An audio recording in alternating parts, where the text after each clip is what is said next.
So next వచ్చేసి మనము జీర్ణాశయం గురించి చెప్పుకోవాలి. సో ఆహార నాళం నుంచి ఆహారం అనేది జీర్ణాశయంలోకి రావడం అనేది జరుగుతుంది. సో ఇక్కడ హార్దిక, ఫండక్, ఫెలోరిక్.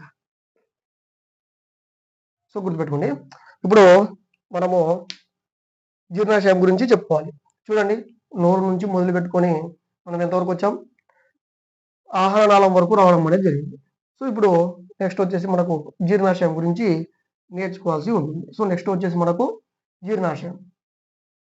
గుర్తుపెట్టుకోండి, జీర్ణాశయం. ఇప్పుడు జీర్ణాశయం గురించి సో ఇవి కూడా తుడిపేద్దాం, మనకు కొంచెం డిస్టర్బెన్స్ ఉంటుంది. సో జీర్ణాశయం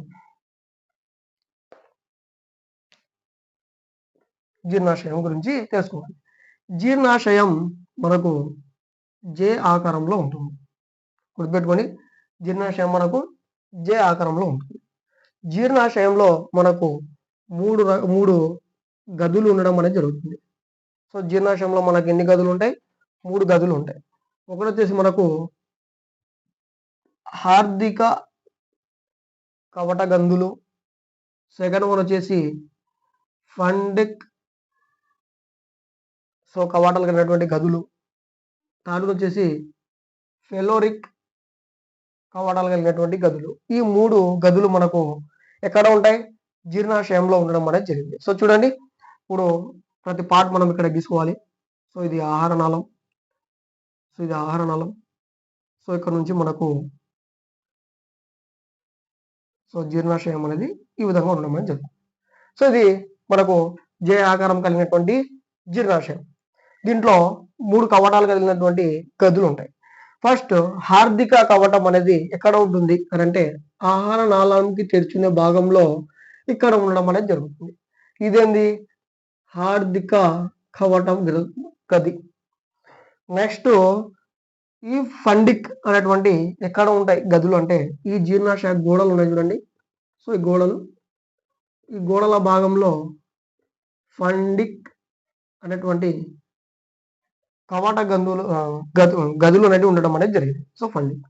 మూడో గది ఎక్కడ ఉంటుందంటే జీర్ణాశయం యొక్క ఎండింగ్ భాగంలో చిన్న ప్రేగులోకి తెలుసుకుంటున్నప్పుడు ఉండేటువంటి భాగంలో మనకు ఫెలోరిక్ అనేటువంటి గది అనేది ఉండడం అనేది జరుగుతుంది. సో ఈ విధంగా మనకు 3 గదులు అనేవి ఉండడం జరిగింది.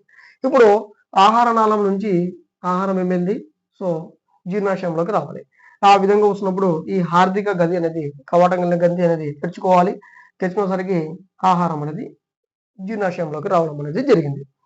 ఈ విధంగా వచ్చేసినటువంటి ఆహారము గుర్తుపెట్టుకోండి, ఈ ఫండక్ కలిగినటువంటి ఈ గదిలో నుంచి మనకు కొన్ని స్రావకాలు అనేటివి రావడం జరుగుతుంది. ఆ స్రావకాలే మనకు జఠర రసం. సో వీటిలోనే మనకు జఠర గ్రంథుల నుంచి వస్తాయి. సో జఠర గ్రంథులు ఎక్కడ ఉంటాయి? ఈ గదిలో ఉంటాయి, ఫండక్ గదిలో ఉంటాయి. సో ఈ గదిలో నుంచి మనకు జఠరసం అనేది రావడం జరుగుతుంది. దాంతోపాటు కొంచెం జిగట పదార్థం అనేది వస్తుంది, శ్లేష్మం అంటారు దాన్ని. ఏమంటారు? శ్లేష్మం. దాంతోపాటు మనకు జీర్ణాశయంలో ఇదే గది నుంచి మనకేమొస్తుందంటే హైడ్రోక్లోరిక్ ఆమ్లం, HCl రావడం అనేది జరుగుతుంది. చూడండి, ఈ 3 మనకు ఈ జీర్ణాశయంలో ఉత్పత్తి కావడం అనేది జరుగుతుంది. ఎప్పుడు? ఆహారం వచ్చినప్పుడు. ఇప్పుడు మనకు ఆకలి వేస్తుందండి, గుర్తుపెట్టుకోండి, ఆకలి వేస్తుంది.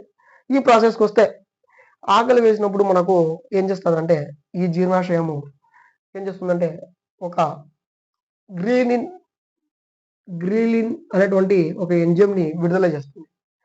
ఈ గ్రీలిన్ అనేటువంటి ఎంజైమ్ జీర్ణాశయంలో ఉత్పత్తి అయ్యి ఇక్కడ ఉన్నటువంటి నాడి కణాలు అనేటివి మెదడులో 10వ కపాల నాడికి వెళ్తాయి. మెదడులో నుండి 10వ కపాల నాడి, దీన్ని మనం వేగస్ నాడి అంటాం. సో వేగస్ నాడికి ఎక్కడ ఉంటుందంటే ద్వారకూర్ధంలో ఉంటుంది. అక్కడికి వెళ్ళిన తర్వాత అక్కడ ఈ గ్రిలిన్ అనేటువంటి హార్మోన్ అనేది ఉత్పత్తి చేసి మనకు ఆకలి కావడం అనేది జరుగుతూ ఉంటుంది. ఎంతవరకు ఉంటుందంటే ఒక 30 నుంచి 40 నిమిషాల వరకు ఉంటుంది. ఈ విధంగా ఉన్నటువంటి ఈ ఆకలి వేసినప్పుడు మనం ఆహారం అనేది తీసుకోవడం అనేది జరుగుతుంది. తర్వాత ఈ జీర్ణక్రియ మొత్తం పూర్తయిన తర్వాత మనకు లేదా కొద్దిసేపు తర్వాత మనకు ఆకలి కాకపోవడం అనేది జరుగుతుంది.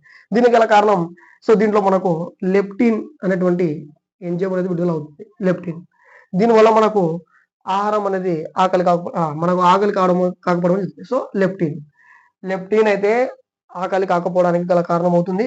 ఆకలి కావడానికి గల కారణం గ్రిలిన్ అనేటువంటి ఎంజైమ్ అని గుర్తుపెట్టుకుంది. ఇప్పుడు ఈ జీర్ణాశయానికి సంబంధించి మనకు 7th క్లాస్ లో ఏమన్నా టాపిక్ ఉందంటే ఒకటి స్టార్ ఫిష్ గురించి ఇవ్వడం అనేది జరిగింది. కేవలం స్టార్ ఫిష్ బ్యూమంట్ సో డాక్టర్ సంబంధించినటువంటి ఒక ప్రయోగం ఇవి రెండే ఇవ్వడం జరిగింది. సో మనకు ఈ విధంగా ఒక స్టార్ ఫిష్ ఉందనుకోండి. ఈ స్టార్ ఫిష్ యొక్క గొప్పతనం ఏంటంటే సముద్ర నక్షత్రం అంటారు తెలుగులో. దీని యొక్క ప్రాముఖ్యత ఏముందంటే ఈ జీర్ణాశయానికి సంబంధించి ఏదైనా ఒక కర్పూరాలు కలిగినటువంటి ఉంటాయి కదా, కాల్షియం కార్బోనేట్ ఏర్పడినటువంటి కొన్ని గవ్వలు కానీ నత్త యొక్క ఉపరితలంపై ఉన్నటువంటి కర్పరం కానీ ఇవల్ల ఏదైనా ఏర్పడతాయి, కాల్షియం కార్బోనేట్ ఏర్పడతాయి. సో కర్పరాలు అవి గట్టిగా ఉన్నటువంటి పదార్థాలు. ఈ పదార్థాలు కలిగినటువంటి జీవులు వీటి దగ్గరికి వచ్చినప్పుడు మనమైతే ఏం చేస్తాం, చేత్తో తీసుకుని నోట్లో వేసుకుంటాం. అమీబా అనుకోండి, ఆహార రీతిగా తీసుకుని మిగతా పదం ద్వారా లోపల తీసుకుని చిన్న. కానీ ఈ సముద్ర నక్షత్రం అనేది ఏం చేస్తుంది అంటే ఈ జీర్ణాశయం మనకు ఉంది కదా, ఈ దీంట్లో కూడా జీర్ణాశయం ఉంటుంది. ఈ జీర్ణాశయాన్ని బయటికి తీసుకొచ్చి ఆహారాన్ని లోపలిసి మింగేస్తుంది. జీర్ణాశయం లోపలికి వెళ్ళిపోతుంది. అంటే డైరెక్ట్ జీర్ణాశయమే బయటికి వెళ్తుంది. సో జీర్ణాశయమే తీసుకుంటుంది, జీర్ణాశయమే లోపలికి తీసుకొచ్చి విచ్ఛిన్నం చేస్తుంది. గుర్తుపెట్టుకోండి, ఇది సముద్ర నక్షత్రం యొక్క స్పెషాలిటీ. మనం అయితే చేత్తో నోట్లో పెట్టుకుంటాం, నోట్లో నుంచి ఈ ప్రాసెస్ మొత్తం జరుగుకుంటూ రావాలా, ఈడికి రావాలా, ఇది అయిపోయిన తర్వాత జీర్ణాశయం కాడికి పోతాం. కానీ సముద్ర నక్షత్రం చేస్తుంది స్టార్టింగ్ దీన్ని మొదలు పెడుతుంది. జీర్ణాశయాన్ని బయటకు తీసుకుపోవడము, ఆహారాన్ని సేకరించుకోవడం, మన జీర్ణాశయంలోకి తీసుకురావడం. ఇదే మనకు 7th క్లాస్ లో ఇవ్వడం అనేది జరిగింది. సో సముద్ర నక్షత్రం గురించి ఇంకేమన్నా ఉన్నాయా దీని గురించి అంటే, ఒక బ్యూమెంట్ అనేటువంటి ఒక డాక్టర్ ఒక ప్రపంచ యుద్ధాలు జరుగుతున్నప్పుడు ఒక వ్యక్తిపై ప్రయోగాలు చేసినాడు. సో అదేం పెద్ద ఏం అడగడం లేదు. సో అది ఏం జరిగిందంటే ఒక గాయం జరిగింది. సో దానికి ఒక రంధ్రం పడడం జరిగింది జీర్ణాశయానికి. దాన్ని కవర్ చేయడానికి చూశాడు, కాకపోతే అది కవర్ కాలేదు. అయినటువంటి కూడా మనిషి బతకడం జరిగింది. అతను ఏం చేశాడంటే ప్రయోగానికి ఉపయోగించుకున్నాడు. ప్రతిరోజు ఆహారం తింటున్నప్పుడు మనకు అది ఏ విధంగా చిలకబడుతుంది, సో జీర్ణాశయంలో జీర్ణక్రియ అనేది ఏ విధంగా జరుగుతుంది అనేది ప్రయోగపూర్వకంగా చూడడం అనేది జరిగింది. ఎవరు, డాక్టర్ బ్యూమెంట్ అనేది. ఇవి గుర్తుపెట్టుకోండి, అవే మనకి ఇవ్వడం అనేది జరిగింది. మరి సముద్ర నక్షత్రం గురించి, డాక్టర్ బ్యూమెంట్ గురించి ఎక్కడ 7th లో జీర్ణాశయం సంబంధించి. ఇప్పుడు 10th లోకి వెళ్దాం. జీర్ణాశయం ఆహారం లోపలికి వచ్చేసింది. సో ఫండ గ్రంథుల నుంచి మనకు జీర్ణ గ్రంథుల నుంచి జీర్ణరసం, శ్లేష్మ పదార్థం, HCl రావడం అనేది జరిగింది. ఇప్పుడు ఆహారం లోపలికి వచ్చేసింది. ఒక జనరల్ టాపిక్ అండి. సో ఇందాక నేను చెప్పినాను, నేను దాని గురించి అడుగుదాం. కార్బోహైడ్రేట్స్ మొదటగా జీర్ణక్రియ ఎక్కడ అవుతుంది, సో ఎక్కడ మొదలవుతుంది జీర్ణక్రియ అంటే? సో గుర్తుపెట్టుకోండి, పిండి పదార్థాలు అయితే లాలాజల గ్రంథుల్లోనే మొదలవుతుంది, పాక్షికంగా జీర్ణమైపోతుంది. ఇప్పుడు మనకు మిగిలింది ఏంది, ప్రోటీన్. ఈ ప్రోటీన్ పదార్థం అనేది ఇక్కడ కావడం జరుగుతుంది. ఇక్కడ జీర్ణాశయంలో ఈ తీసుకున్నటువంటి ఆహారంలో ప్రోటీన్స్ ఇక్కడ ఉంటాయి. ఈ ప్రోటీన్స్ ఇక్కడ ఉన్నప్పుడు ఏం జరుగుతుందంటే, గుర్తుపెట్టుకోండి ప్రోటీన్స్ కదా. ఇప్పుడు ప్రోటీన్స్ లోపలికి వచ్చేసరికి దీంట్లో పెప్సినోజన్, గుర్తుపెట్టుకోండి లాస్ట్కు నోజన్ ఉన్నా, స్టార్టింగ్ లో ప్రో ఉన్నా, లేదా ఏజ్ ఉన్నా, ఇవల్ల మనకు క్రియారహితం అంటే ఎటువంటి క్రియ జరపని ఎంజైమ్ అని అర్థం. ఇప్పుడు ఈ పెప్సినోజన్ అనేది ఎటువంటి చర్య జరపని ఒక ఎంజైమ్, ఎటువంటి చర్య జరపలేదు ఈ పెప్సినోజన్. ఎక్కడ ఉంటుంది, జీర్ణాశయంలోనే ఉంటుంది. ఈ పెప్సినోజన్ ని ఈ HCl అనేది ఈ హైడ్రోక్లోరిక్ ఆమ్లం ఉంది కదా, ఇది అనేది కలిసిపోయి పెప్సినోజన్ లో చర్య జరిపి మనకు పెప్సిన్ అనేది రావడం జరుగుతుంది. గుర్తుపెట్టుకోండి, పెప్సిన్ అనేది రావడం జరుగుతుంది. సో ఇది క్రియారహితం, క్రియాయుతం, ఇది క్రియారహితం. ఇది క్రియారహితం, ఎటువంటి చర్య జరపదు. సో జీర్ణాశయంలో ఉత్పత్తి అవుతుంది పెప్సినోజన్ అనేది. కానీ అది HCl తో చర్య జరిపిన హైడ్రోక్లోరిక్ ఆమ్లంతో చర్య జరిపినప్పుడు అది పెప్సిన్ గా మారుతుంది. సో ఇది పెప్సిన్ అనేది మనకు క్రియాయుతం. ఈ క్రియాయుతం అనేటువంటి ఇది మనకు చర్య జరుపుతుంది వేటిపైన, ప్రోటీన్స్ పైన. గుర్తుపెట్టుకోండి. సో ప్రోటీన్ ని మనకు పాక్షికంగా జీర్ణం చేసేటువంటి ఎంజైమ్ ఏంటంటే పెప్సిన్. సో ఈ పెప్సిన్ మనకు ఎక్కడ ఉంటుందంటే జీర్ణాశయంలో ఉంటుంది. చూడండి, ఒక్కొక్క పదార్థం ఒక్కొక్క చోట మనకు జీర్ణ కావడానికి స్టార్టింగ్ అనేది పడింది. కార్బోహైడ్రేట్స్ పిండి పదార్థాలు అయితే లాలాజల గ్రంథుల దగ్గర, నెక్స్ట్ ప్రోటీన్స్ మాంసకృతులు అయితే జీర్ణాశయంలో, ఇంకా నెక్స్ట్ ఉంది కొవ్వు కూడా ఉంది, చెప్తాం అది కూడా. సో జీర్ణాశయంలో పాక్షికంగా జీర్ణం కావడం జరిగింది. సో ఈ ప్రోటీన్లను ఏం చేస్తుందంటే ఈ గుంపు గుంపుగా ఉన్నటువంటి వాటిని విశ్లేషిస్తుంది. సో విశ్లేషించి ముక్కలు ముక్కలుగా వేయడం జరుగుతుంది.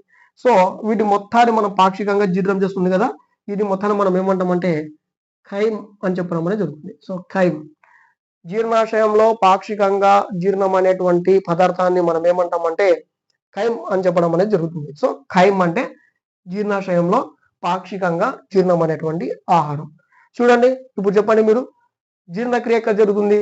జీర్ణాశయంలో మాత్రమే జరుగుతుందా? కాదు కదండి. సో గుర్తుపెట్టుకోండి, ఒక్కొక్క స్టేజ్కి ఒక్కొక్క క్యారెక్టర్ ఉంటుంది. సో గుర్తుపెట్టుకోండి. కాబట్టి సో జీర్ణాశయంలో కేవలం ప్రోటీన్స్ మాత్రమే విశ్లేషించబడతాయి. దీని ద్వారా పెప్సినోజన్ అనేటువంటి క్రియారహితం కలిగినటువంటి ఇది HCl తో చర్య జరుపుకొని పెప్సిన్ గా మారుతుంది. ఈ పెప్సిన్ అనేది మనకు ప్రోటీన్స్ ని డివైడ్ గా అంటే ముక్కలు ముక్కలు చేస్తుంది. దాన్ని మనం ఖైమ్ అనేటువంటి చెప్పడం జరిగింది. అదే ఆశయకూరంలో అయితే ఆ ముద్దను మనం ఏమంటాం బోలస్ అని చెప్పడం అనేది జరుగుతుంది.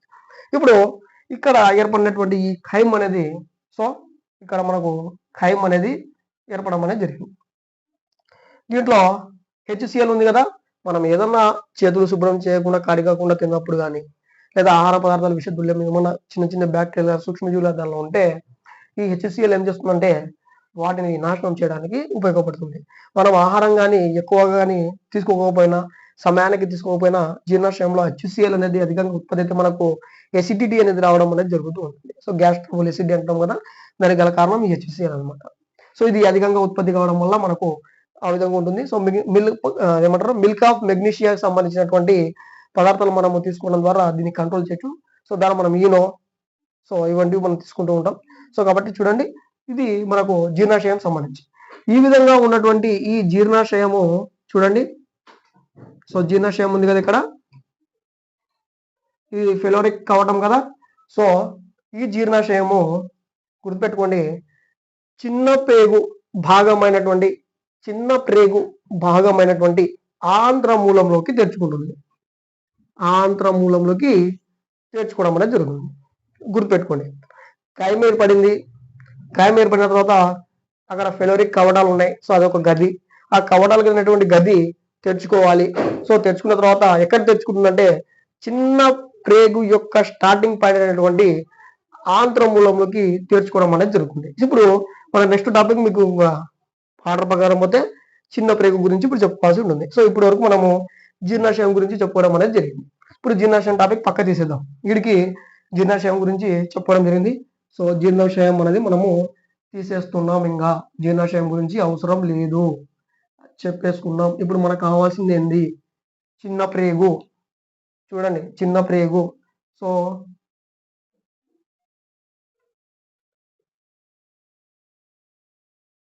ఇది జీర్ణాశయం కదా మనము వేసుకున్నది. ఇప్పుడు ఇక్కడ ఒక కవాటం ఉందని చెప్పినాం.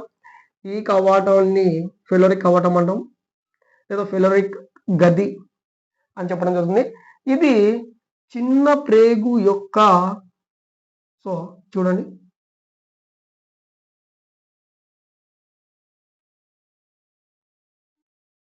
ఈ విధంగా మనకు చిన్న ప్రేగు ఉంది అనుకోండి. ఈ విధంగా మనకు చిన్న ప్రేగు అనేది ఎక్కడ స్టార్ట్ అవుతుంది? సో చూడండి, ఎక్కడ స్టార్ట్ అవుతుంది? మనకు జీర్ణాశయం యొక్క ఫెలోరిక్ కవటం కా నుంచి మనకు చిన్న ప్రేగు అనేది స్టార్ట్ అవ్వడం అనేది జరుగుతుంది. ఇప్పుడు మనము చిన్న ప్రేగు గురించి చెప్పుకోవాల్సి ఉంటుంది. గుర్తుపెట్టుకోండి, చిన్న ప్రేగు గురించి మనము చెప్పుకోవాల్సి ఉంటుంది. ఎక్కడుంది టాపిక్? ఇది ఇక్కడ ఉంది, చిన్న ప్రేగు. సో చిన్న ప్రేగు మనకు యాజ్ పర్ 7th క్లాస్ ప్రకారం చూసుకుంటే లెంత్ వచ్చేసి 7.5 మీటర్స్ అంటే 7.5 మీటర్ల పొడవు అనేది చిన్న ప్రేగు అనేది ఉండడం అనేది జరిగింది. ఇది 7th క్లాస్ ప్రకారం తీసుకుంటే. సో ఇది మొత్తం చిన్న ప్రేగు. ఎక్కడి నుంచి? ఈ ఫెలోరిక్ కవటం నుంచి మొదలు పెట్టుకొని సో ఇక్కడ ఉన్నటువంటి భాగం నుంచి ఈ భాగం వరకు మొత్తం మనకు చిన్న ప్రేగు. లెంత్ ఎంత? 7.5 మీటర్స్ 7th క్లాస్ ప్రకారం ఉంటాయి. ఇప్పుడు ఈ చిన్న ప్రేగులో మనకు కొన్ని భాగాలు ఉన్నాయి. సో చూడండి, ఫస్ట్ భాగం మనం ఏమన్నాం? ఆంత్ర. సో అవసరం లేదు, ఇక్కడ కొన్ని రావాల్సింది. సో ఇది ఆంత్రమూలం, ఏ అని పెడతా చూడండి, ఆంత్రమూలం ఇది. సో ఇక్కడ చూడండి, ఇది రాస్తా, ఏ అని పెడతా, ఆంత్రమూలం. ఫస్ట్ ఆంత్రమూలం ఉంటుంది. ఆ తర్వాత మనకు దీంట్లోనే ఈ భాగాల్లోనే విల్లై అనేటివి ఉండడం అనేది జరుగుతుంది. సో నేను ఇంకా చెప్తాను, మ్యాటర్ చెప్తున్నప్పుడు ఇంకా భాగాలు చెప్తాను. ప్రస్తుతానికైతే ఆంత్రమూలం ఎక్కడ ఉంటుంది? జీర్ణాశయానికి, సో జీర్ణాశయం ఎండింగ్ పాయింట్లోకి చిన్న ప్రేగు యొక్క మొదటి పాయింట్లో స్టార్ట్ అయ్యేదే ఆంత్రమూలం. ఆంత్రమూలం అంటారు దాన్ని. సో గుర్తుపెట్టుకోండి, చిన్న ప్రేగులో స్టార్టింగ్ పాయింట్ ఏంది? ఆంత్రమూలం. ఈ చిన్న ప్రేగును ఆనుకునే మనకు ఆంత్రమూలంలో మనకు 2 పార్ట్స్ అనేవి రావడం జరుగుతుంది. ఆ 2 పార్ట్స్ ఇటు ఆంత్రమూలంకి అంటే జీర్ణాశయానికి, సో ఉదర భాగంలో ఉన్నటువంటి జీర్ణాశయానికి ఎడమ వైపుకు మనకు, సో ఈ భాగం ఇస్తున్నాం చూడండి. సో ఈ విధంగా మనకు కాలేయం. సో కాలేయం దేనికి అటాచ్ అయి ఉంటుంది? చిన్న ప్రేగు యొక్క ఆంత్రమూల భాగానికి అటాచ్ అయి ఉంటుంది కాలేయం అనేది. సో ఇది కాలేయం చిన్న ప్రేగు యొక్క భాగానికి, ఆంత్రమూల భాగానికి అటాచ్ అయి ఉంటుంది. సో ఈ అటాచ్ తో పాటు మనకు ఇక్కడికి వస్తే, సో ఈ విధంగా ఒక పైప్ లాంటి నిర్మాణం ఉంటుంది. దీన్ని మనం పిత్తాశయం అంటాం. ఇది కూడా ఆంత్రమూలం నుంచి స్టార్ట్ అవుతుంది, కాలేయంలోకి అటాచ్ అయి ఉంటుంది. సో ఇక్కడ చూడండి, ఇది ఆంత్రమూలం అనుకుంటే ఇది ఈ భాగం ఆంత్రమూలం, ఇది మొత్తం ఆంత్రమూలం అనుకుంటే ఇక్కడ నుంచి మనకు కాలేయం అనేది ఏర్పడడం జరిగింది. అదే ఆంత్రమూలం నుంచి మనకు పిత్తాశయం అనేది స్టార్ట్ అయ్యి కాలేయంతో సంబంధం అనేది ఏర్పడడం జరిగింది. సో ఇది కాలేయం, ఇది పిత్తాశయం, గుర్తుపెట్టుకోండి. ఈ విధంగా మనకు ఈ 2 అటాచ్ కావడం అనేది జరిగింది. సో ఇక్కడ ఆంత్రమూలంలో. ఇప్పుడు దీని యొక్క విధి ఏందో చూద్దాం చిన్న ప్రేగులో. ఇప్పుడు కాలేయం గురించి తీసుకుంటే, కాలేయం అనేది అంతర్గత అవయవాల్లో పెద్దది. అదేవిధంగా పెద్ద గ్రంథి కాలేయం. మానవ శరీరంలో అతిపెద్ద గ్రంథి ఏంటంటే కాలేయం. ఇది చూడండి 1200 గ్రాముల నుంచి 1500 గ్రాముల వరకు ఉంటుంది. అంటే 1.2 kg నుంచి 1.5 kgs వరకు మనకు బరువును కలిగి ఉంటుంది. ఇది ఎర్రటి, సో ముదురు గోధుమ కలర్ అనేది కలవడం అనేది జరుగుతూ ఉంటుంది. ఇది మనకు కాలేయం అనేది. So as per 7th class ప్రకారమే అండి ఇవల్ల డీటెయిల్స్ ఉండేది. 7th క్లాసే డెప్త్గా ఇవ్వడం జరిగింది. ఒకవేళ మీకు 10th కూడా మారుతుంది, సో మారింది కూడా దాంట్లో కానీ ఒకవేళ చదివితే ఇంకేమైనా డెప్త్ ఉండొచ్చు. సో మనకి ఇంకా అయితే సిలబస్ ప్రకారం అయితే 10th న్యూ అనేది పెట్టలేదు కాబట్టి చెప్పడం జరగలేదు. ఓల్డ్ 10th చెప్తున్నాం. చూడండి, మనకు 7th లోనే దీని గురించి చాలా మ్యాటర్ ఇచ్చాడు. సో కాలేయం అనేది, సో మనకు అతిపెద్ద గ్రంథి. అదేవిధంగా ఇది ఒక 1.5 kg నుంచి 1.5 kg వరకు ఉంటుంది. అదేవిధంగా ఈ కాలేయం అనేది ఎరుపు ముదురు గోధుమ కలర్ రంగులో ఉంటుంది అని చెప్పేసి ఎంత డీటెయిల్ ఇవ్వడం అనేది జరిగింది. ఇప్పుడు కాలేయం గురించి తీసుకుంటే, సో కాలేయంలో మనకి ఏమేమి ఉంటాయంటే ఖనిజ లవణాలు అనేవి ఉంటాయి. దాంతోపాటు వర్ణక పదార్థాలు అనేవి కూడా ఉంటాయి. దాంతోపాటు బైకార్బోనేట్స్ వల్ల కూడా ఉంటాయి, బైకార్బోనేట్స్ కూడా ఉంటాయి. ఎక్కడ ఉంటాయి? కాలేయంలో ఉంటాయి. ఇప్పుడు ఈ కాలేయం యొక్క పాత్ర ఏంది జీర్ణాశయంకి సంబంధించి అంటే, ఈ ఖనిజ లవణాలు ఉన్నాయి చూడండి, ఖనిజ లవణాలు. ఈ ఖనిజ లవణాలు అనేటివి మనకు జీర్ణాశయంలో నుంచి అంతర్మూలంలోకి వచ్చినటువంటి ఈ ఆహారంలో ప్రోటీన్స్ ఆటోమేటిక్ ఇక్కడ మనకు పాక్షికంగా జీర్ణం కావడం జరిగింది. ఇంకా మిగిలింది ఏంది? కొవ్వు. ఈ కొవ్వులను ఇక్కడికి కాలేయంలోకి పంపబడుతుంది ఆంత్రమూలం నుంచి. ఈ విధంగా వెళ్ళినటువంటి కొవ్వు ఈ ఖనిజ లవణాలతో ఏం చేస్తుంది? సంశ్లేషణ జరిగి కొవ్వు అనేటివి ఏమవుతాయి? ఎమల్సీకరణం అనేది, అంటే చిన్న చిన్న భాగాలుగా విడిపోవడం అని జరుగుతుంది. సో కొవ్వు కణాలు. సో కొవ్వులను పాక్షికంగా, అంటే కొవ్వులను స్టార్టింగ్ లో జీర్ణం చేసేటువంటి భాగం ఏదంటే కాలేయం. గుర్తుపెట్టుకోండి, ఒక్కొక్కదానికి ఒక పాత్ర ఉంది, అందుకని చెప్తున్నాను ఫస్ట్ నుంచి కాలేయం అనేది ఉంది. సో ఈ కాలేయంలో కొవ్వులు అనేవి ఎమల్సీకరణం, అంటే చిన్న చిన్న భాగాలుగా విడిపోవడం అనేది జరుగుతుంది. ఎమల్సీకరణం జరుగుతుంది ఇక్కడ. ఇంటర్మీడియట్ అయితే ఇంకా ఎమల్సీకరణం గురించి చాలా డీటెయిల్ ఉంటుంది. సో చూడండి, ఇది ఎస్ఏ వాళ్ళకైతే ఉపయోగపడుతుంది, మనకైతే అవసరం లేదు. ఎమల్సీకరణం అనేది జరుగుతుంది. ఎమల్సీకరణం అంటే కొవ్వు భాగాలు చిన్న చిన్న భాగాలుగా విడిపోవడం. ఈ విడిపోయినటువంటి భాగాలు ఈ పిత్తాశయంలోకి వచ్చి స్టోరేజ్ అవుతాయి. గుర్తుపెట్టుకోండి, పిత్తాశయంలో స్టోరేజ్ అవుతాయి. ఇక్కడ మనకు ఏముంటుందంటే పైత్యరసం అనేది ఉంటుంది.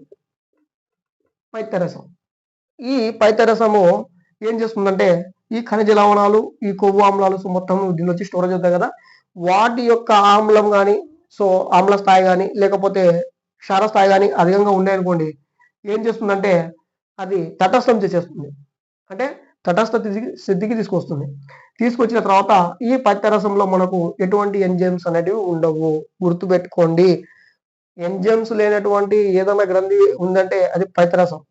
సో పిత్తాశయంలో ఉన్నటువంటి ఈ పైత్యరసం అనేటివి ఎటువంటి ఎంజైమ్స్ అనేటివి ఉండవు. చాలా సార్లు అడగడం అని జరిగింది. సో ఎంజైమ్స్ లేనివి ఏంటివంటే పైత్యరసంలో ఎటువంటి ఎంజైమ్స్ అనేటివి ఉండవు.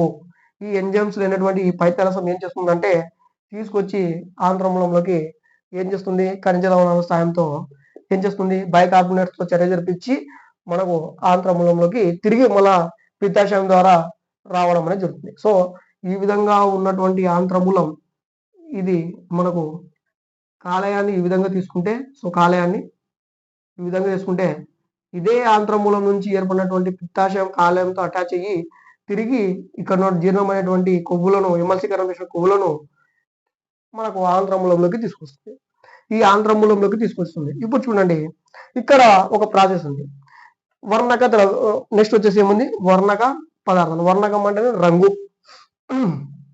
ఏం రంగు ఉంటాయి దీంట్లో పైత్యరసంలో అని అంటే బైలు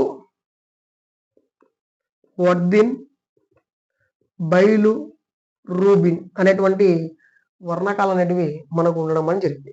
బైలు వర్దిన్ లేదా బైలు రూబిన్ అనేటువంటి వర్ణకాలు అనేటివి ఇక్కడ ఉండడం అని జరిగింది. సో ఇక్కడ మనకు పైత్యరసంలో ఈ వర్ణకాలు మనకు ఏం చేస్తాయంటే ఏం చేయవు, మలంలో కలిసి దాటికి కలర్ ఇస్తాయి. సో వేస్టేజ్ కి కలర్ ఇస్తాయి, కలర్ పసుపచ్చ కలర్. సో ఆ కలర్ వస్తుంటాయి కదా మనకు మలం, దాని కలర్ ఇచ్చేది ఈ బైలు రూబిన్ లేదా అదే విధంగా బైలు వర్దిన్. ఇవి ఈ విధంగా వచ్చాయి కదా మనకు మూత్రము. సో మూత్రానికి దీనికి ఏం సంబంధం లేదు, మళ్ళీ మూత్రం కూడా పసుపచ్చ రంగులో లేదా పసుపచ్చ రంగులో వస్తుంది కదా అని అంటే దానికి యూరోపియన్ అది వేరేది మూత్ర వ్యవస్థలో అక్కడ చెప్తాం మనం. ఆ వేస్టేజ్ వేరే, ఇది కేవలం మలంకి సంబంధించి మనకు ఇది వేస్టేజ్. సో ఇది కూడా వేస్టేజ్ లో కలిసి దానికి రంగు అనేది ఇస్తుంది మలానికి. ఇవి పొరపాటున కాలేయం సరిగ్గా పనిచేయలేదు, పిత్తాశయం సరిగ్గా పనిచేయలేదు అనుకోండి, ఈ బైలు వర్దిన్ ఈ బైలు రూబిన్ అనేటివి మనకు డైరెక్ట్ రక్తంలో కలిసిపోతాయి. ఇవి ఉన్నాయి కాబట్టి ఆంత్రమూలంలోకి పోతుంది, ఆంత్రమూలం నుంచి చిన్న ప్రేగుకు పోతుంది. కానీ మనం పొరపాటున కానీ మనకి దెబ్బతిన్నాయి అనుకోండి, సో దీనిలోకి ఏదైనా ప్రాబ్లమ్స్ అని వస్తే డైరెక్ట్ అవి రక్తంలో కలిసిపోతాయి, బైలు రూబిన్ బైలు వర్దిన్ అని. ఇవి రక్తంలో కలవడం ద్వారా మనకు శరీరం మొత్తము రక్తం ప్రవహించి మనకు పసుపచ్చ రంగులో మనిషి అనేది ఏర్పడుతుంది. సో దీన్ని మనము హైపటిటిస్ లేదా కామెర్ల వ్యాధి అని చెప్తాం కదా, జాండీస్. ఈ వ్యాధి ఏ విధంగా వస్తుందంటే ఈ బైలు రూబిన్ ఈ బైలు వర్దిన్ అనేటువంటి ఈ వర్ణకాలు డైరెక్ట్ మనకేం చేస్తాయి, కాలేయం నుంచి ఉత్పత్తి అయ్యి మామూలు అయితే చిన్న ప్రేగులోకి వెళ్ళాలి. అక్కడ చూసుకుంటది ఆ చిన్న ప్రేగు ఏం చేస్తుందంటే శోషించి పెద్ద ప్రేగులో పంపిస్తే అది మలం ద్వారా బయటికి రావాలి. కానీ ఒక్కోసారి డ్యామేజ్ అయినప్పుడు ఏం జరుగుతుందంటే డైరెక్ట్ గా ఏమవుతుంది, రక్తంలోకి కలుస్తుంది. రక్తంలో కలిసినప్పుడు మనకు కామెర్ల వ్యాధి లేదా జాండీస్ లేదా హైపటిటిస్ అనేటువంటి వ్యాధి అనేది రావడం అనేది జరుగుతుంది. సో మనం అందుకనే ఎల్ఎఫ్టీ చేస్తాం కదా, లివర్ ఫ్రాక్షన్ టెస్ట్ అని. ఆ లివర్ ఫ్రాక్షన్స్ టెస్ట్ ఈ దానికి సంబంధించింది. ఎల్ఎఫ్టీ అంటుంటారు, దానికి కారణం ఇదే. మనకు కామెర్ల వ్యాధి ఉంది లేదా చెక్ చేయడానికి ఉపయోగించేది ఎల్ఎఫ్టీ. సో ఇది దీనికి సంబంధించి ఈ విధంగా వచ్చినటువంటి ఈ కొవ్వు ఎమిల్సీకరణం జరిగి ఈ చిన్న ప్రేగులోకి వచ్చింది. సో చిన్న ప్రేగులోకి వచ్చేసింది. ఇప్పుడు ఈ చిన్న ప్రేగులోనే గుర్తుపెట్టుకోండి, ఈ చిన్న ప్రేగులోనే మనకి ఇంకొక భాగం అనేది ఏర్పడుతుంది. ఈ చిన్న ప్రేగులోనే మనకు ఇంకొక భాగం అనేది ఏర్పడుతుంది. సో ఈ భాగానికైతే ఇది ఒక ఆంత్రమూలం కదా, ఈ భాగానికైతే మనకు సో ఎడమ వైపుకు కాలేయం ఏర్పడింది. ఏదానికి, జీర్ణాశయానికి. అదే జీర్ణాశయానికి గుర్తుపెట్టుకోండి, సో ఇంకో దాంతో చూద్దాం. సో అదే అదే ఆంత్రమూలానికి సో గుర్తుపెట్టుకోండి, అదే ఆంత్రమూలానికి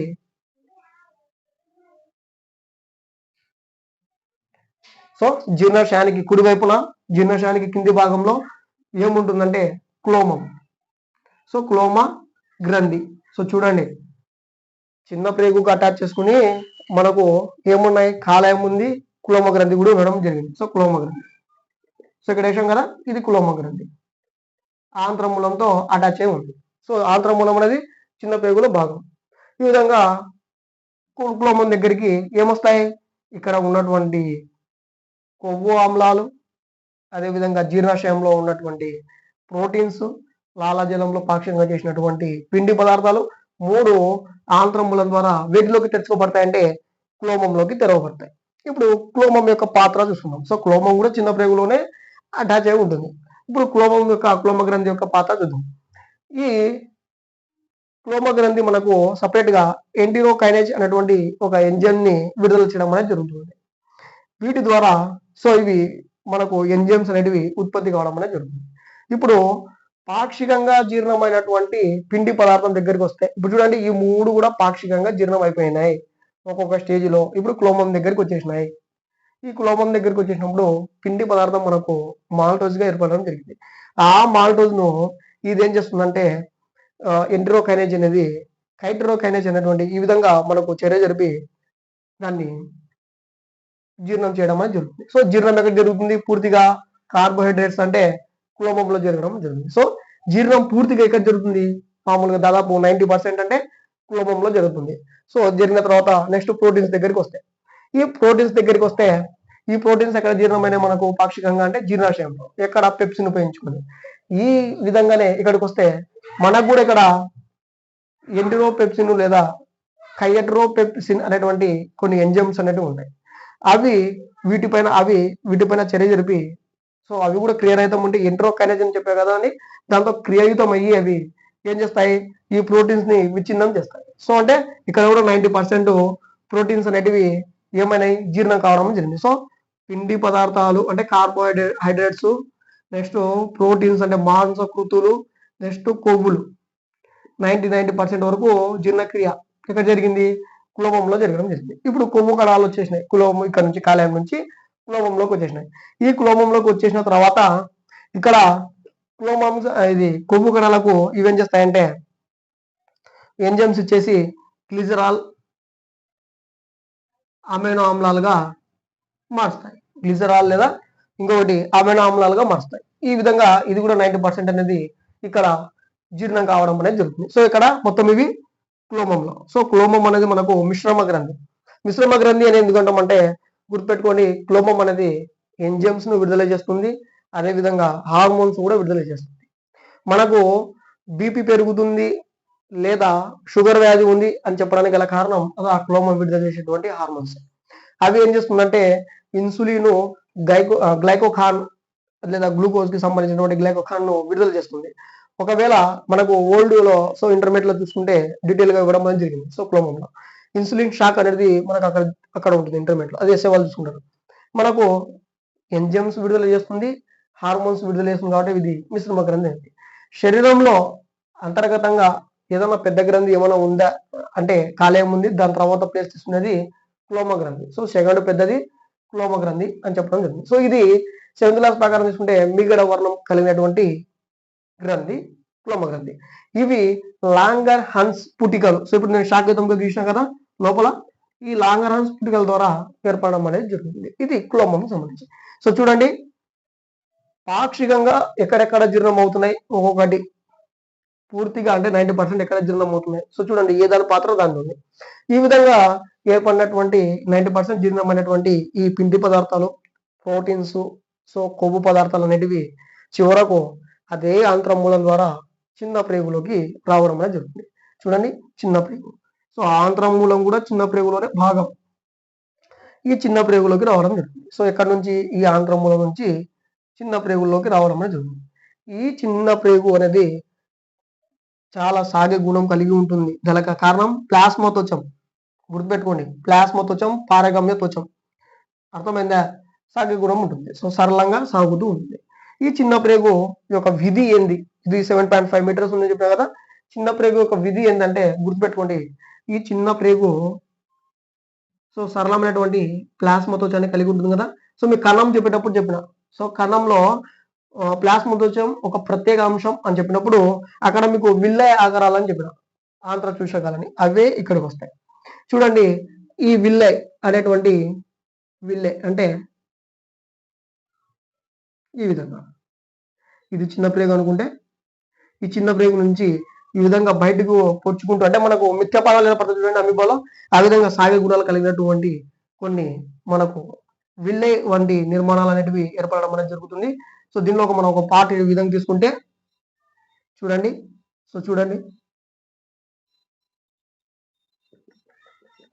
దీనిలో ఒక పార్ట్గా మనం తీసుకుంటే చిన్న ప్రేగులో ఉన్నటువంటి విల్లేలో ఒక పార్ట్ తీసుకుంటే దీన్ని మనము ఆంత్ర చూషకాలు అని చెప్పచ్చు. ఆంత్ర చూషకాలు. దీని యొక్క విధి ఏంటి అంటే చిన్న ప్రేగులో ఉంటుంది విల్లే అనేది. దీని భాగం విల్లే అనేటివి సాగే గుణం కలిగినటువంటివి. ఇవి ప్లాస్మోత్వచం నుంచి ఏర్పడతాయి. వీటికి మరొక పేరే అంతర చూషకాలు.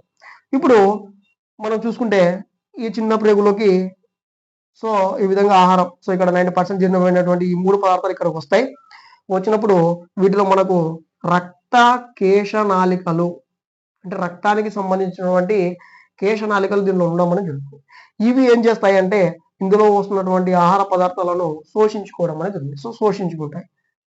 శోషించుకొని ఏం చేస్తాయి ఆహారాన్ని రక్తంలోకి శక్తి రూపంలో మార్చుకొని రక్తంలోకి కలవడం అని జరుగుతుంది. మనకు ఒక ఏటీపీ అనేది ఏర్పడుతుంది మైటోకాండ్రియా ద్వారా. కణం గురించి చెప్తున్నప్పుడు అక్కడ చెప్తుంది. కాబట్టి ఈ విధంగా లోపలికి తీసుకోవడం జరుగుతుంది. రక్త కేశనాళికలు శోషించబడతాయి. అంటే మెయిన్ ఇక్కడ జీర్ణక్రియ అనేది పూర్తిగా భాగం ఇక్కడ అయిపోయింది. ఇంకా ఆడికి స్టాప్. తర్వాత మొత్తం మనకు బాడీకి అబ్జర్వ్ చేసుకోవాలి. అంటే పోషకాలను అబ్జర్వ్ చేసుకోవాలంటే ఇంకా ఆ పోషకాలను అబ్జర్వ్ చేసేది ఇక్కడ నుంచి స్టార్ట్ అవుతుంది. ఇక్కడ చిన్న ప్రేగు నుంచి. అందులో కూడా విల్లే వంటి నిర్మాణాలు ఉంటాయి. దాన్ని మనం ఆంత్ర చూషకాలు అంటాం. ఈ ఆంత్ర చూషకాలు రక్త కేశనాళికలను కలిగి ఉంటాయి. ఆ రక్త కేశనాళికల నుంచి ఆహార పదార్థాలు ఉన్నటువంటి పోషక పదార్థాలను పీల్చుకోవడం అంటే శోషించుకోవడం అనేది జరుగుతుంది. శోషకాలు కూడా ఉంటుంది అంటాం. శోషించుకోవడం అనేది జరుగుతుంది. శోషించుకున్న తర్వాత ఈ శోషణనే మనం ఏమంటామంటే స్వాంగీకరణం అంటాం. ఇది 7th క్లాస్ లో కొత్తగా పెట్టడం జరిగింది. స్వాంగీకరణం అంటే ఏంటంటే ఆంత్ర చూషకాల ద్వారా ఆహార పోషక పదార్థాలను శోషించుకోవడం అని చెప్తాం. ఇది చిన్న ప్రేగులో ఒక పార్ట్ మాదిరి చెప్పచ్చు. ఈ విధంగా శోషించుకున్నటువంటి ఈ చిన్న ప్రేగు ప్రాంతంలో ఇది చిన్న ప్రేగు. ఈ చిన్న ప్రేగులో మనకు రావడం అనేది జరుగుతుంది. ఈ చిన్న ప్రేగులో ఆహారం అనేది ఈ విధంగా ఉంటుంది. ఈ విధంగా ఉన్నటువంటి ఆహారము శోషించబడి ఆహారం ఈ విధంగా చలనం చేస్తూ చివరకు పెద్ద ప్రేగు ఉన్నటువంటి ఈ భాగానికి రావడం జరుగుతుంది. ఇప్పుడు చూడండి మనము పెద్ద ప్రేగులోకి చేర్చుకోవడం అనేది జరుగుతుంది. చూడండి పెద్ద ప్రేగులోకి చేర్చుకోవడం అనేది జరుగుతుంది. ఇప్పుడు మనము డిస్కస్ చేసే టాపిక్ తెలిసిందా పెద్ద ప్రేగు. ఈ విధంగా ఉన్నటువంటి ఈ విధంగా అనుకోండి చిన్న ప్రేగు ఉందనుకోండి. ఈ చివరి భాగం అనేది గుర్తుపెట్టుకోండి. ఈ చిన్న భాగం అనేది చివరి భాగం ఈ విధంగా ఉన్నటువంటి పెద్ద ప్రేగు భాగంలోకి చేర్చుకోవడం అనేది జరుగుతుంది. ఇలా అడిషనల్ గా మనకు ఒకటి చిన్నది ఈ విధంగా అడిషనల్ గా ఉండదు. దీన్ని మనం ఉండుకం అంటాం. ఇది ఒక అవశేష అవయవం. ఉండుకం చూడండి. ఉండుకం అనేది ఒక అవశేషం. చిన్న ప్రేగు పెద్ద ప్రేగు కలిసినప్పుడు ఒక ఎక్స్ట్రల్ గా ఇది పైప్ మాదిరిగా ఉండడం అని గొట్టం మాదిరిగా ఉండడం. పొరపాటున ఏదైనా ఆహార పదార్థం దీనిలోకి పడింది అనుకోండి ఇంకంతే మనకు తీవ్రమైనటువంటి కడుపు నొప్పి లేస్తుంది. దీన్ని ఆపరేషన్ చేసి ఈ అవశేషాన్ని తొలగించడం అనేది జరుగుతుంది. ఇది ఉండుకం గురించి. ఈ విధంగా చిన్న ప్రేగు అనేది పెద్ద ప్రేగు దగ్గర తెరుచుకుంటుంది. ఈ విధంగా ఉన్నటువంటి పెద్ద ప్రేగు చూడండి పెద్ద ప్రేగు ఈ విధంగా రఫ్గా గీస్తున్నాను నేను మీకు అవగాహన రావాలని. ఈ విధంగా పెద్ద ప్రేగు అనేది మనకు ఇంకా మొదలయ్యి చివరకు మనకు చూడండి చివరకు మనకు పావిలోకి పోవడం అనేది జరుగుతుంది. ఇది పెద్ద ప్రేగు అనుకోండి. ఈ విధంగా ఇది పెద్ద ప్రేగు. ఇవి పెద్ద ప్రేగు. దీన్ని సపరేట్ తీసుకుంటే ఇప్పుడు చిన్న ప్రేగు నుంచి ఆహారం పెద్ద ప్రేగులోకి వెళ్ళిపోయింది. దీంట్లో కోలాను, అందనాళము, పురుషనాళం పురుషనాళం అనేటువంటివి ఉండడం అనేది జరుగుతుంది. ఇందులో అందనాళం అనే పాత్ర ఏం ఉండదు. కేవలం ఆహారాన్ని తీసుకువెళ్తూ ఉంటుంది. కోలాన్ అనేటువంటి భాగం ఉంటుంది. కోలాన్ భాగం మనకు దీంట్లో చిన్న ప్రేగులో ఏమన్నా శోషించబడినటువంటి ఏమన్నా పదార్థాలు ఏమన్నా ఉంటే నీరు కానీ ఇతర పదార్థాలను ఏం చేస్తుందంటే ఇది పీల్చుకోవడం జరుగుతుంది. ఏ భాగం కోలాన్ భాగం. కోలాన్ భాగం ఏం చేస్తుంది నీటిని ఇంకా ఏమైనా కావాల్సిన పోషక పదార్థాలు దీంట్లో ఏమైనా స్టోరేజ్ ఉంటే పూర్తిగా పీల్చేసుకుని ఒక పిప్పి లాంటి పదార్థాన్ని ఏర్పరచడం అని జరుగుతుంది. అంటే ఎటువంటి పోషక పదార్థాలు లేనటువంటి ఒక యూరియా కలిగినటువంటి పదార్థాన్ని మనకు అందించడం అనేది జరుగుతుంది.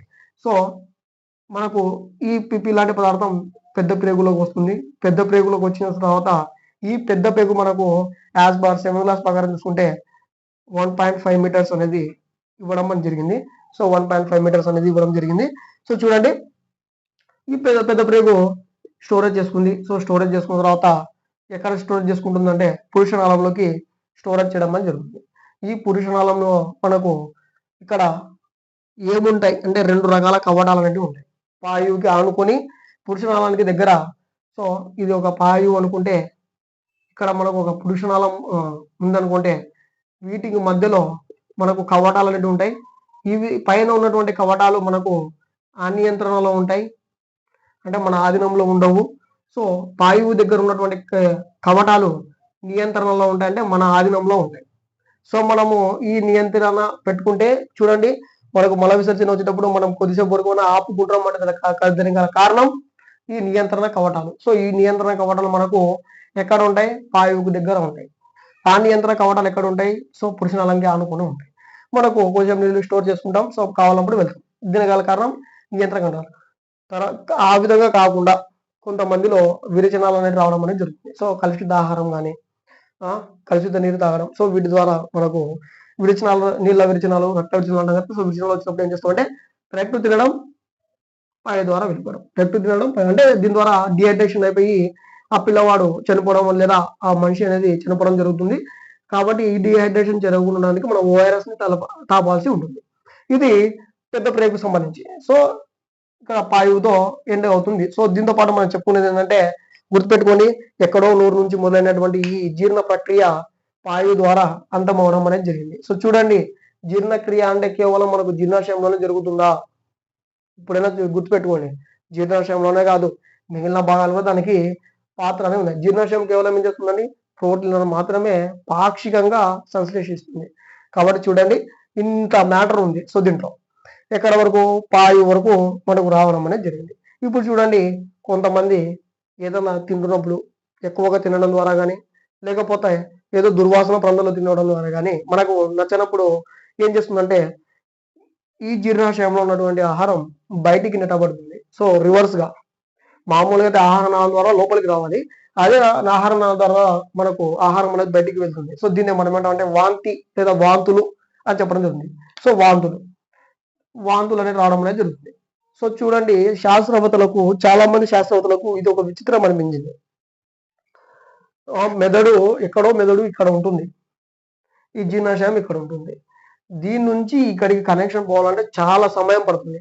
కానీ మనకు వెంటనే ఈ ప్రక్రియ అనేది జరుగుతుంది. సో ఈ ప్రక్రియలన్నీ కూడా సక్రమంగా నీట్గా జరుగుతుంది. ఎక్కడో ఉన్నాయి, ఇది ఎక్కడో జరుగుతుంది. దీనికి ఏంది అటాచ్మెంట్? సో దీనికి దానికి ఏంది సంబంధం ఉంది మెదడు అని చాలా మంది శాస్త్రవేత్తలు మనకు ప్రయోగాలు చేయడం జరిగింది. అప్పుడు ఆ ప్రయోగంలో ఈ ఆహార వాహిక నుంచి పాయు వరకు ఉన్నటువంటి ఆహార నాళాన్ని మొత్తాన్ని తీసుకొని, ఈ జీర్ణ నాళాన్ని మొత్తాన్ని తీసుకొని ప్రయోగాలు చేస్తే వీటిలో ఆశ్చర్యపోయినటువంటి విషయం ఏంటంటే, ప్రతి భాగంలో కూడా మనకు నాడి కణాలు ఉండడం అనేది జరిగింది. నాడి కణాలు. సో ఈ నాడి కణాలు ఉండడం వలన గుర్తుపెట్టుకోండి, మనకు మెదడు ఉన్నటువంటి జ్ఞాన సమాచారము ఈ నాడి కణాలు చేస్తున్నాయంట. కాబట్టి దీన్నే ఆంత్ర వ్యవస్థ అని చెప్తాము. దీనికి మరొక పేరు వాళ్ళే పెట్టారంటే రెండవ మెదడు అని పేరు పెట్టడం అనేది జరిగింది. సో మనకు రెండవ మెదడు ఏడుందంటే ఇప్పటి నుంచి చెప్పండి, జీర్ణనాళంలో ఉండడం అనేది జరిగింది. చూడండి, కాబట్టి ఇది మనకు జీర్ణాశయం సంబంధించినటువంటి మ్యాటర్, మానవుడికి సంబంధించి. ఇంకా మిగిలిన మ్యాటర్ ఏమైనా ఉందా అంటే ఒకటి ఉంది, అది నెమరు వేసే జంతువులకు సంబంధించి. నెమరు వేసే జంతువులు అంటే గుర్తుపెట్టుకోండి, ఆవులు, గేదెలు. సో ఇవల్ల మనకు నెమరు వేయడానికి ఉపయోగపడేటువంటి జంతువులు. సో నెమరు వేసే జంతువులు. మనము జీర్ణాశయంలో నుంచి ఆహారాన్ని తీసుకుంటాం, జీర్ణాశయంలోకి వెళ్తుంది. కానీ నెమరు వేసే జంతువులు ఏం చేస్తాయంటే, జీర్ణాశయంలోకి వెళ్ళినటువంటి ఆహారాన్ని తిరిగి ప్రొటెక్షన్ లో మళ్ళీ తిరిగి వెనక్కి పంపడం అనేది జరుగుతూ ఉంటుంది. సో మళ్ళా నోట్లోకి తీసుకొచ్చుకొని మళ్ళీ నమ్ముతూ ఉంటాయి. అటువంటి జంతువులను మనము నెమరు వేసే జంతువులు అంటాం. సో 7th న్యూలో ఉండడం అనేది జరిగింది. ఇప్పుడు ఇక్కడ చూసుకుంటే మనకు జీర్ణాశయంలో 3 గదులు ఉన్నాం కదా. సో అక్కడ జీర్ణాశయంలో 4 గదులు ఉన్నాం కదా. సో 3 గదులు ఉన్నాయి కదా. అక్కడ 4 గదులు ఉంటాయి. ప్రథమ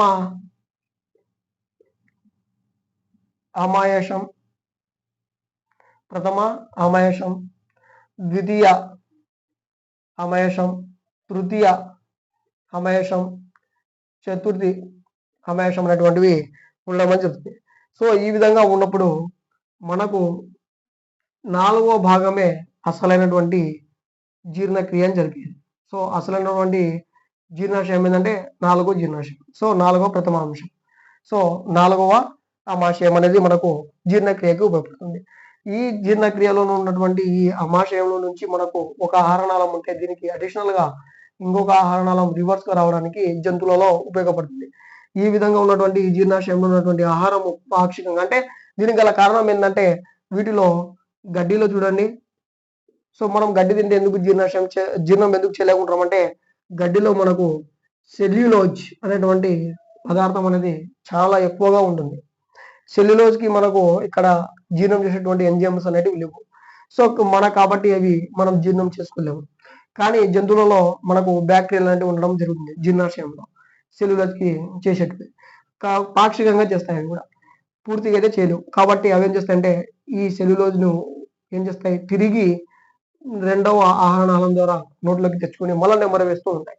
ఈ మళ్ళా నెమ్మర వేయడం ద్వారా వాటికి మళ్ళా కొద్దిగా జీర్ణక్రియ తిరిగి జీర్ణాశయంలోకి వెళ్తుంది. అంటే 2 సార్లు మనకు ఇవి జీర్ణాశయంలోకి తీసుకువెళ్ళడం అనేది జరుగుతుంది. ఇప్పుడు మనకు ఇందులో హైలైట్ చేసడం ఏంటంటే గుర్రము, కుందేలు. సో గుర్రము, కుందేలు గురించి ఇవ్వడం జరిగింది. సో గుర్రము యొక్క కుందేలు యొక్క ఆహార నాళానికి, సో ఇక్కడ ఉన్నటువంటి చిన్న ప్రేగుకు మధ్యలో అండనాళం అనేది ఉంటుంది ఎగాస్ట్రాగా. చూడండి, చిన్న ప్రేగుకు పైనటువంటి ఆహార వాహికకు మధ్యలో అందనాళం అనేటువంటిది అడిషనల్ గా ఉండడం జరుగుతుంది. దీని యొక్క పని ఏంటంటే ఈ అందనాళం అనేది బ్యాక్టీరియా కలిగి ఉంటుంది. ఏ బ్యాక్టీరియా కలిగి ఉంటుందంటే సెల్యులోజ్ బ్యాక్టీరియాను కలిగి ఉంటుంది. చూడండి, సెల్యులోజ్ బ్యాక్టీరియా ఇంకా పూర్తిగా కలిగి ఉందంటే అది రివర్స్ గా నెమ్మది వేయాల్సిన అవసరం అనేది లేదు. గడ్డిని, దాని ఆహారాన్ని రివర్స్ గా నెమ్మది వేయాల్సిన అవసరం లేదు. సో ఇది హైలైట్ చేయడం, గుర్రము, కుందేలు అనేటివి నెమరు వేయవు. సో నెమరు వేయవు, సో జంతువులు అయినప్పటికీ ఇవి నెమరు వేయవు అని మనకు హైలైట్ చేయడం అనేది జరిగింది.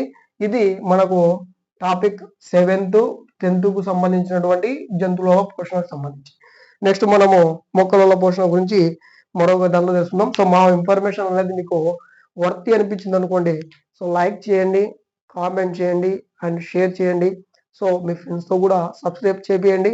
సో మేము చూడండి ఇటువంటి క్లాసులను మేమైతే క్లాస్ వైజ్ చెప్పడం లేదు, టాపిక్ వైజ్ చెప్తున్నాం. ఒక టాపిక్ తీసుకొని అది 6th నుంచి 10th వరకు ఎక్కడ ఉంది, సో బేసిక్ నుంచి ఎండింగ్ వరకు తీసుకోవడం అని జరుగుతూ ఉంది. చూడండి, ఇక్కడ 7th 10th లో ఉంది కాబట్టి రెండింటికి అటాచ్ చేయడం జరిగింది. సో ఇంకో టాపిక్ సైన్స్ కణం చెప్పినాం, కణం 8th లో ఉంది, 9th లో ఉంది, అలాగే 10th లో కొంత ఉంది కాబట్టి 3 ఒకటే చోట చెప్పడం జరిగింది. ఆ వీడియో కూడా మనకు ఉంది, వెళ్ళి చూసుకోవచ్చు. చూడండి, ఇది మనకు ఇన్ఫర్మేషన్ అనేది, ఇవి కూడా మేము ఆన్లైన్ లో ఫ్రీగానే అందిస్తున్నాం డిఎస్సి వరకు. మీకు చేయాల్సిందల్లా ఒకటే, మాకు లైక్ చేయండి, ఏమైనా డౌట్స్ ఉంటే కామెంట్ పెట్టండి సబ్జెక్ట్కి సంబంధించి. అదే విధంగా మీ ఫ్రెండ్స్ ఉంటే వాళ్ళతో కూడా సబ్స్క్రైబ్ చేయండి. సో ఇన్ఫర్మేషన్ వర్క్ అనిపిస్తేనే. Thank you.